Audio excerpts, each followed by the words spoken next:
Olá pessoal, vamos dar início aí a mais uma aula hoje. Iremos começar aí falando sobre gerenciamento de riscos no módulo 6. Esse é um tema muito falado ultimamente, não só na área de saúde e segurança, devido às mudanças nas normas, mas também na área aí da certificação do produto. Na nossa região a gente vê que tem muitas empresas que estão buscando a certificação e nada mais é do que boas práticas de alimentação que envolve esse gerenciamento de risco para garantir essas boas práticas. A gente sabe que existe uma diferença entre o trabalho que a gente espera que a pessoa faça com o trabalho real. Então, a gente tem ali uma série de procedimentos, instruções de trabalhos, manuais.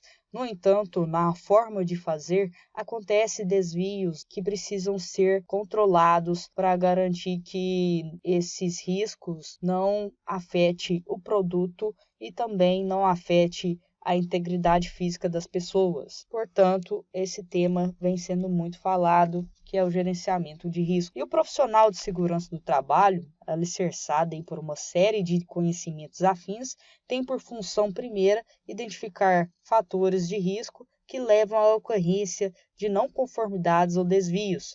Então, ele busca eliminar acidentes, doenças ocupacionais e outros agravos à saúde do trabalhador. Então, no início da nossa disciplina, a gente viu alguns mapas de risco, a diferença de perigo com risco, e o profissional dessa área, né, ele precisa ter esse entendimento do que vem a ser o perigo e para que ele passe a ser um risco. Então, a gente precisa controlar aí esses perigos para que ele não se torne um risco. E esse processo aí de identificação, de gerenciamento, ele é um processo sistemático que tem uma metodologia que permite conhecer a tarefa a ser desempenhada e os perigos relacionados ao desenvolvimento dessa tarefa, dessa atividade.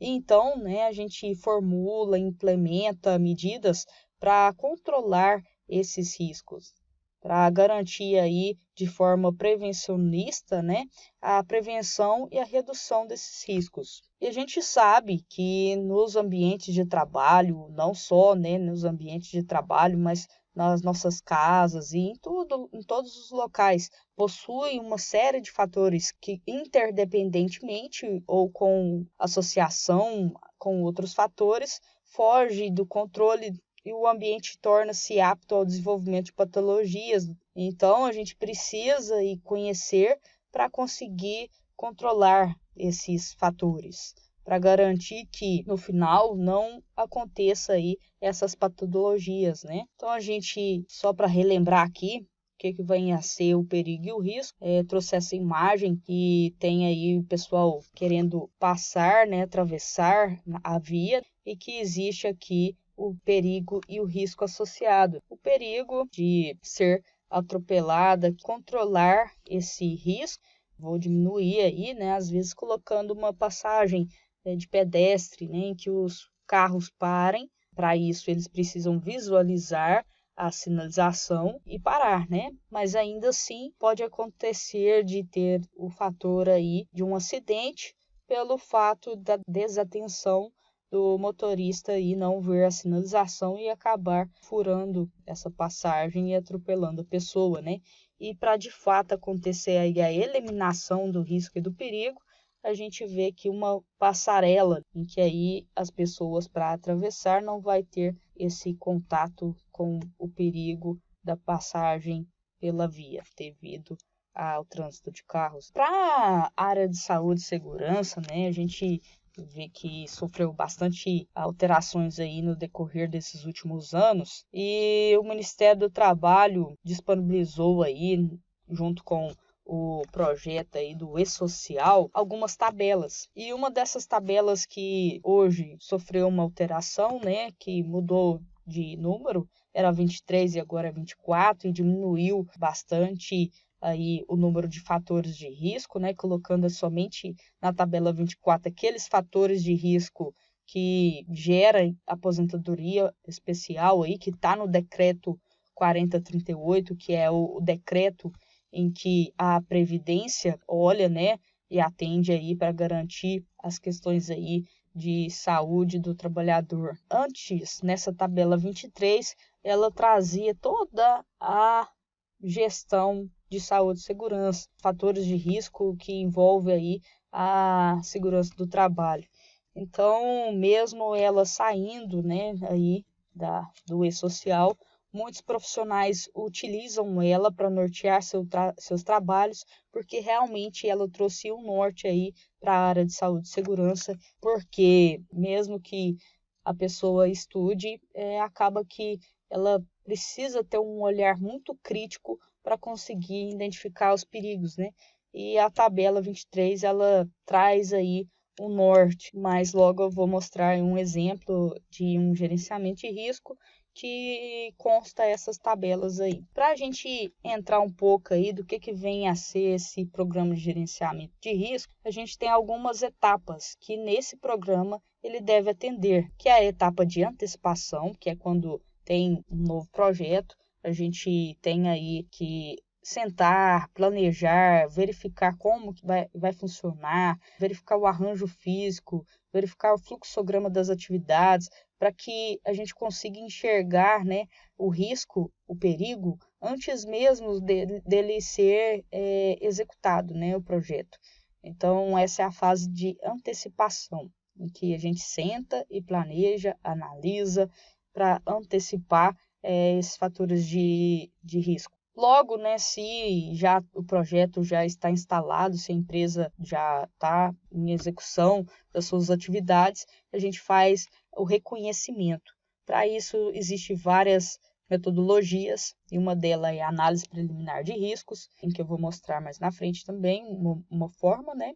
Logo que a gente reconhece os fatores de risco, a gente faz avaliação daqueles fatores que necessitam de uma avaliação quantitativa para ver se realmente aquele valor no ambiente ele está acima do nível de ação que garante aí a saúde e segurança do trabalhador, né? E após reconhecer esses riscos qualitativos e quantitativos, nós fazemos o controle das ações necessárias para garantir que os riscos não atinjam um nível fora do controle que irá interferir aí na saúde e segurança do trabalhador. Então, para ficar claro aí, as etapas do programa de gerenciamento de riscos é identificar os perigos, né? A gente identifica as potenciais perdas, analisa os riscos, né? Estuda a descrição de como está o posto de trabalho, analisa o risco no ambiente de trabalho e, por fim, faz a avaliação aí também dos riscos, né? Que a gente vai aí quantificar, né? Aqueles que são agentes quantitativos, estimando a magnitude do risco, né? Serve para identificar a aceitação de convivência com o risco ou não.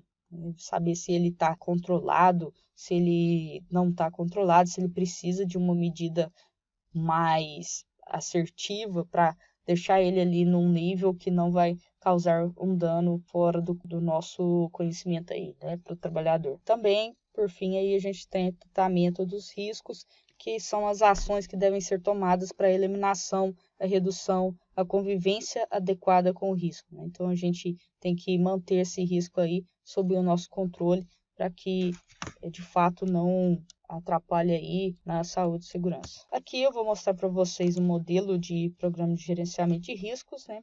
Em que a primeira etapa aí é reconhecer as atividades. Para isso, a gente precisa ter uma metodologia, seja de entrevista, né, para ir lá saber o que a pessoa faz nesse setor aqui, no administrativo, né? A gente colocou aqui que eles dão suporte administrativo e técnico, a gente trata aí de documentos variados, cumprindo todo o procedimento necessário referente aos mesmos, né? E tem aí a questão de planilhas. Geralmente essas pessoas trabalham a maior parte do tempo sentados, né, em uma sala. Então, a gente tem esse mapeamento aí também do ambiente de trabalho, né? Procurando entender se trabalha em um ambiente com ar-condicionado, se a ventilação é natural ou artificial, né? Se a iluminação é natural ou é artificial, o pé direito, se ali aquela sala ela tem um clima bom, né, organizacional. A gente tenta identificar todos esses fatores aí para interpretar os riscos, né? E para isso aí logo a gente passa para a etapa aí que é a análise preliminar dos riscos, né? Identificando aí a área, o grupo de pessoas e, por fim, os riscos que esse grupo de pessoas está exposto. E aí aqui, para vocês terem conhecimento, né, temos aí essa tabela 23, em que lista aqui todos os fatores. Então, a gente tem aí o ruído, que a gente sempre fala, né, que é um agente físico. Temos os agentes químicos aí, que são muitos. Temos as questões aí dos mobiliários, que são fatores ergonômicos. Tem a questão de acidentes também. Então, essa tabela traz um norte bem legal. E já a tabela 24, aqui só está listado aqueles agentes que são ensejadores de aposentadoria especial, em que, se não tiver aí sob controle, a pessoa pode requerer aí tempo de aposentadoria menor aí, né, requerido. Então, a gente tem aqui na análise preliminar, né, uma forma de avaliar se aquele ambiente onde se encontra aquele agente, né, aquele fator de risco, ele causa um dano leve, moderado para o meu trabalhador, né, e aqui ele faz um cruzamento de dados em que eu digo se o meu risco é baixo, alto ou muito alto. Aqui eu coloco algumas medidas existentes. Se é eficaz com essas medidas aqui, eu já consigo controlar o meu risco ou não, né? E se houver necessidade de avaliação, por exemplo, questão aqui de iluminação, né, deficiente, é necessário fazer uma avaliação para verificar a quantidade ali, né, o iluminamento naquele ambiente. Para isso a gente faz uma avaliação aí usando o luxímetro, para ver se está dentro do nível de ação ou não, ou se aquele risco ele é crítico, né, e precisa ser tratado. Então, nesse caso aqui, foi feita a avaliação, foi identificado que o nível de iluminação ali estava crítico.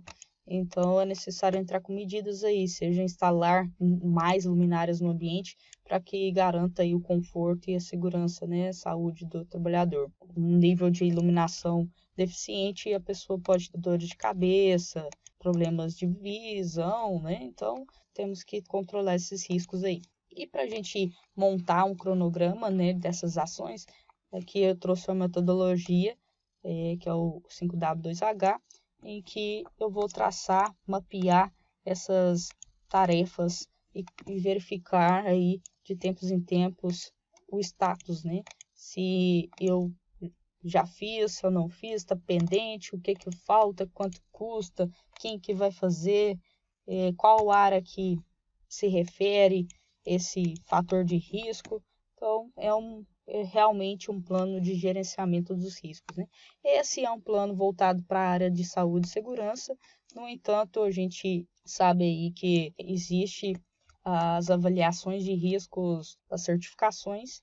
Então, trouxe aqui também um modelo para mostrar para vocês de avaliação de riscos de uma área aí. Nesse caso, é a avaliação de risco geral da fazenda, né? Em que a gente mapeia aqui todas as etapas produtivas do alho, né? Então, a gente tem aí desde o preparo do solo até o packing house, em que para cada etapa de atividade a gente tenta identificar aí os riscos químicos, físicos, biológicos, alergênicos, e nessa situação aqui a gente tenta identificar a ameaça, o perigo, não só para a pessoa, mas também para o produto e para o meio ambiente. Então, a gente vê aqui que é lesões nos funcionários também, né? E tem a perda de qualidade no alho, que pode ser uma falha de procedimento da pendura aí, nessa etapa aqui da pendura de alho. Temos aí risco biológico de apodrecimento do alho, que aí pode proliferar ali agentes biológicos, né, que vai interferir aí na qualidade do produto. Temos também a questão aí de contaminação cruzada com o alergênico, por exemplo, a luva látex é um alergênico. Então, para isso a gente tem que sempre mapear esses fatores para conseguir aí, mediante ao risco, né, feita essa matriz aqui, a gente sabe que o risco é moderado, então precisamos traçar medidas preventivas para que esse risco esteja controlado e que não afete aí na qualidade e segurança do trabalhador e também na questão aí ambiental também. É isso aí, aqui eu trouxe alguns modelinhos para vocês entenderem o que vem a ser aí esse gerenciamento de risco. Estou à disposição e até a próxima aula.